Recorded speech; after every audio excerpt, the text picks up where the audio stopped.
Welcome back, guys. It's Zach here with Boosted Organics, and today we are going to review what we did last week with inoculations regarding morels. We're also going to do some inoculations with reused substrate. It's a little bit juicy at the bottom. I may have to drain that a little bit, but I think it's just from reusing some of the mushroom flesh. It's kind of, you know, whenever you sterilize it, it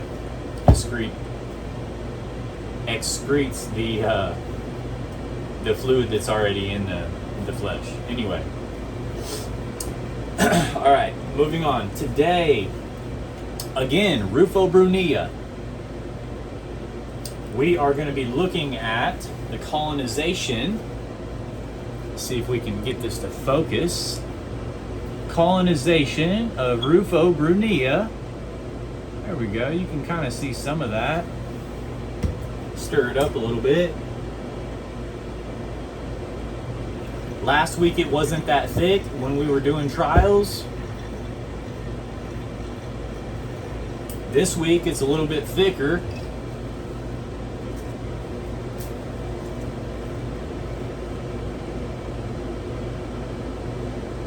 Yeah, you can see some of it. There we go.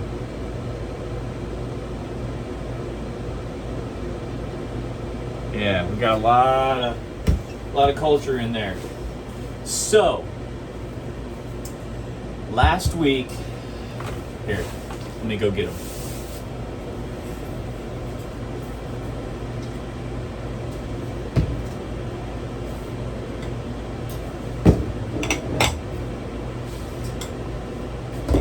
Okay.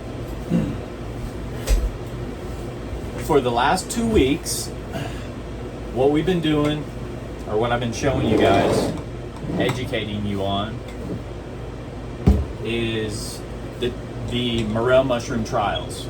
So, today, we'll review the first week, and then the second week, and then the third week.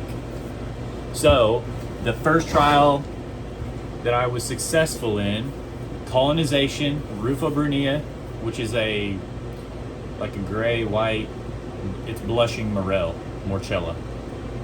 So here's the scorched grain. Remember that we were talking about last week? So you can see that it is almost fully colonized. It's still a little spotty, and it's been 3 weeks today for that one. This one was a week later, so it's only been 2 weeks since we inoculated this one, and you can see that it is starting to pick up colonization. Still spotty as usual, but it's doing well. No contamination, nothing of that sort. So the first 2 trials are good, but as we talked about, I don't believe that these are going to produce sclerotia. The reason being is the patent specifies that they've used a different method to produce it. This is too nutritious, pretty much what it boils down to. So,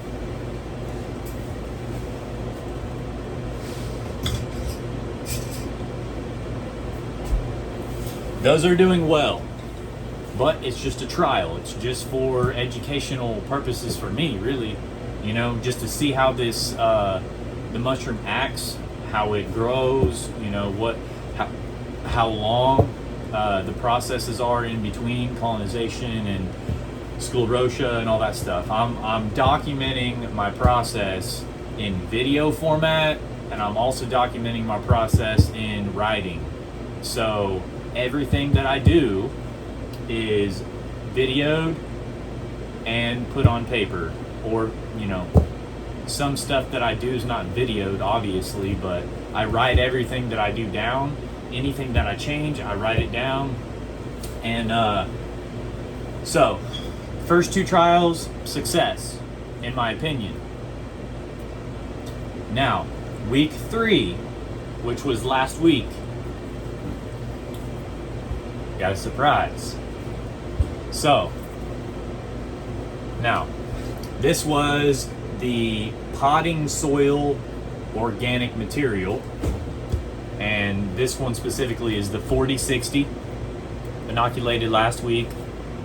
And as you can see, there are some growth, right? You can see that one. Sorry for the light there. I don't know if I can stop it. Okay, so not much on the bottom, but you can see the growth right there. See? Some of it's on the bottom, which is okay. And then we have growth on the top, which you can barely see it. There we go. So you can see a little bit of growth in there of mycelium on the top of the substrate. This is perfect. This is exactly what we want. Even though growth is down here and up here, both don't matter. Success, right? Okay, this is also the same substrate that I just showed you, the potting soil organic, but it is the 80-20 method. So let's see if we can, yeah, so right there is some starting. There's a little bit of colonization happening on the bottom, barely. Not much on the grain, but that's awesome because we have it on top. See that? We are colonizing the substrate, which is a non-nutritious substrate. It's been leached of all nutrients. So this is part of the process. Nutrient rich, nutrient poor. Right? This is going to trick the mushroom into taking nutrients from here, storing it in here in the form of sclerotia, and then we're going to harvest it out and then use it in the production, cultivation of morels on substrate. So, in my opinion, the potting soil organic, success. The 80-20 method and the 40-60, both successful. We're going to see what happens in the next few weeks. I'd say within 4 weeks we're going to see sclerotia, but can't guarantee nothing because I don't know. Okay, so this is the forest topsoil organic, right? It's been processed, but it's organic topsoil that comes from the forest, which in my opinion, the reason I'm using it is the nitrogen content and some other things that morels already like. You know, maybe that's going to help them grow. But it does seem that this substrate holds more water and it acts like mud versus this potting soil organic substrate mix and sand, obviously. This is easier to work with, the potting organic. This is harder to work with, but you know, who knows?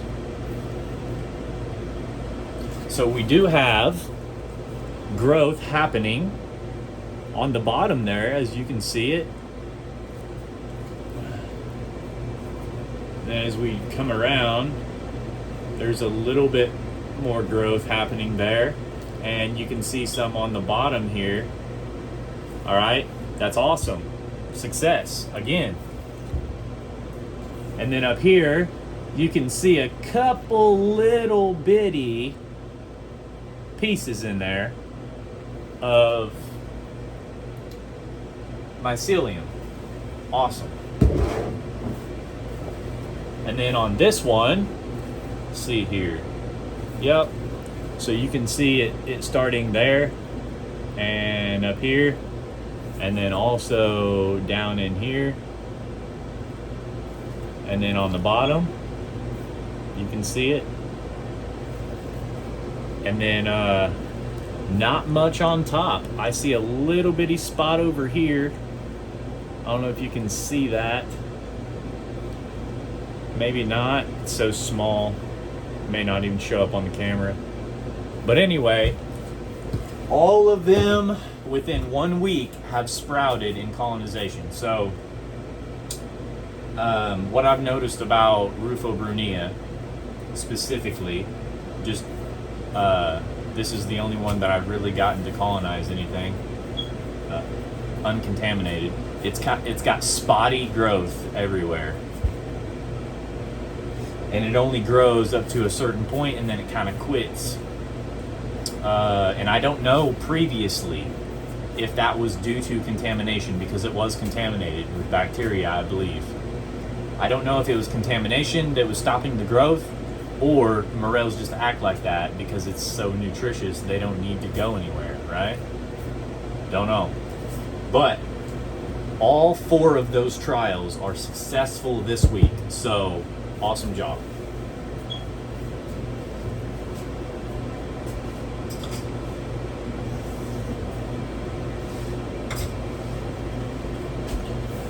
Now, moving on to week 4, which is today. Okay? What I've done is I used the same 80-20 method, substrate to grain, and the 40-60 method. I used the same grain, the same process, the same method, everything, except for the 2 different substrates that I just talked about, the forest soil organic and the potting soil organic. I have now took the portion of substrate,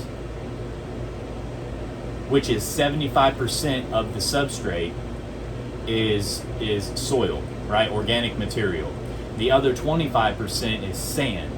So I've taken the 75% portion of that, and instead of doing 1 substrate, I mixed 2 substrates together, 50-50. So now the forest soil organic and the potting soil organic are mixed together.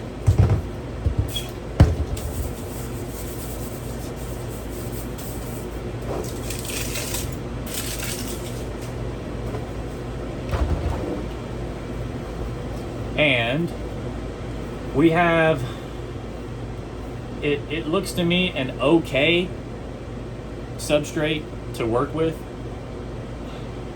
Still 75% organic material and 25% grain, but like I said, I just mixed the 2 substrates in that 75% portion. So we have a decent soil to work with. Hopefully, my plan is that it won't hold as much water, which will in the end bring bacteria and any other type of maybe fungal growth, other endospores of molds and stuff like that. They can withstand a high amount of heat. They're resistant to it. Endospores, which are a whole nother topic. Comes from mold and other funguses and stuff like that. So some of that stuff can withstand heat. So if you have a bunch of moisture in your soil, too much, or in your substrate rather, grain, they can actually sprout because they withstanded the heat of sterilization. So we don't want an overhydrated soil or grain. That's important. So far, it doesn't look like it's overhydrated because I brought it to field capacity, which field capacity is basically where you just hydrate your soil or your grain, whatever it is, and you mix it up real good. And field capacity is whenever you can hold the dirt in your hand without it dripping.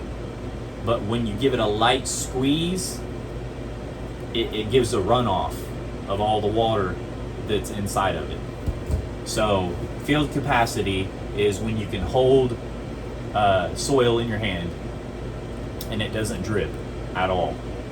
But when at a light squeeze, it gives a runoff of water, or at least a few drips, So that's field capacity. So I brought the substrate to field capacity, and then once again we did the same method, sterilized it, and we are on week 4 of Morel trials. So success all 3 weeks, and or all 4 weeks really, you know. So today we are going to inoculate these 4 Morel trial jars, and then I have another experiment that I haven't done yet previously. Let's see if I can get this up here. This is kind of heavy, dude. Okay, so this is beyond field capacity. So if I'd reach in here and grab this soil out of this bag, I don't know if you can even see it really. Not really. Camera don't do it justice. But and it weighs like 7 pounds. So if I would reach in there and grab some of that soil out of that bag I just showed you, it would drip. Not a lot, but it would drip. So that is beyond field capacity, and that's not what we need, you know? It's not optimal for mushroom cultivation. So what I'm gonna have to do is whenever I cut these bags open, because I seal them before I sterilize them, because my sterilizer is not in my lab. My sterilizer is actually in my kitchen. So whenever we get to a point to where we can move everything out of our residence, then I'll be able to have my sterilization barrel near my lab, so there is not a big transfer process to where contamination could get inside of that bag. So that is the reason that I make a seal before I sterilize, because from my kitchen into my lab, which is probably 20 feet, you know, it takes me like a 5-second trip from there into here. That is potential contamination zone, red zone. Can't have that, right? So we've already had contaminated bags before, and we can't have that if this is what we're doing for business. Bad for business. So I seal it before we sterilize. That's the reason. Is because you may in this space you can get away with a lot, but eventually things are going to contaminate your crop, and it's going to bring you to your knees.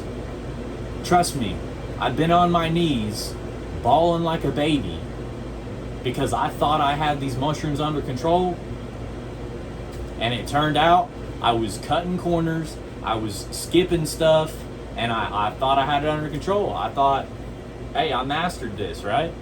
But these mushrooms are weird like that, because you can get away with something for a certain period of time and think you got it, and then all of a sudden, boom, overnight, stuff goes chaos. So I've had that happen to me multiple times. So I've learned my lesson the hard way. Anyway, we are going to talk about a few more things, and then I'm going to get to work. One of them being lion's mane. So 1126 is when I colonized these jars behind me, and they are actually growing mushrooms inside the jar.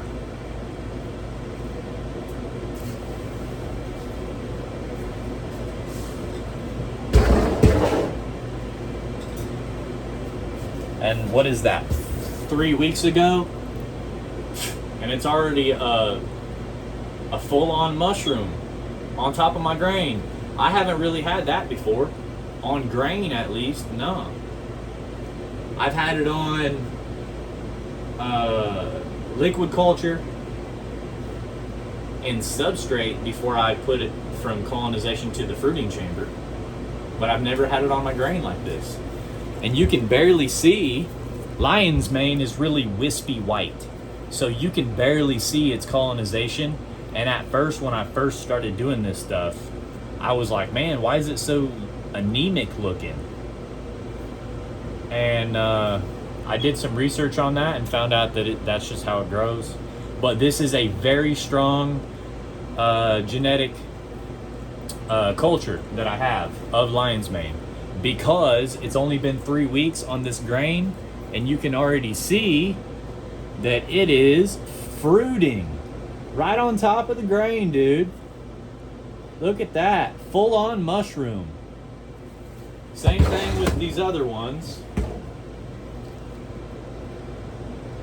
Full on mushrooms, man.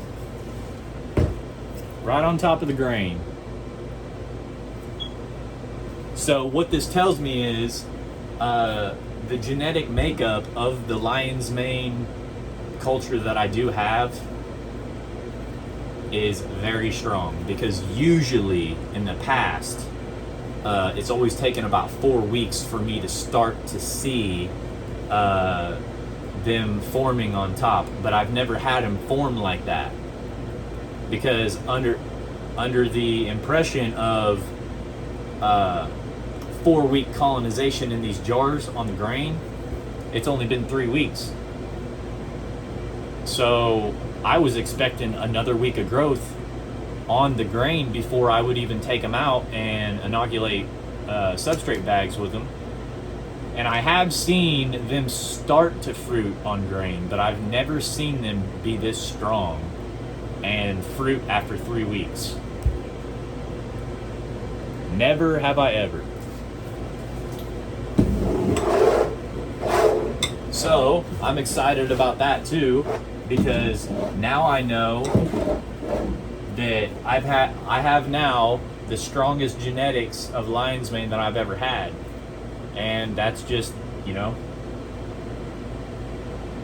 I guess I kind of got lucky, but I put in a lot of hard work to this stuff too. So, you know, 50-50 on that. I don't believe anything's luck, really. You know, I believe I'm blessed by the Lord, and the hard work that I put in, more blessings I get out of stuff, right? You get out what you put in. So let that be a lesson to all you mushroom growers out there, or just in general in life. Let that be a lesson to you.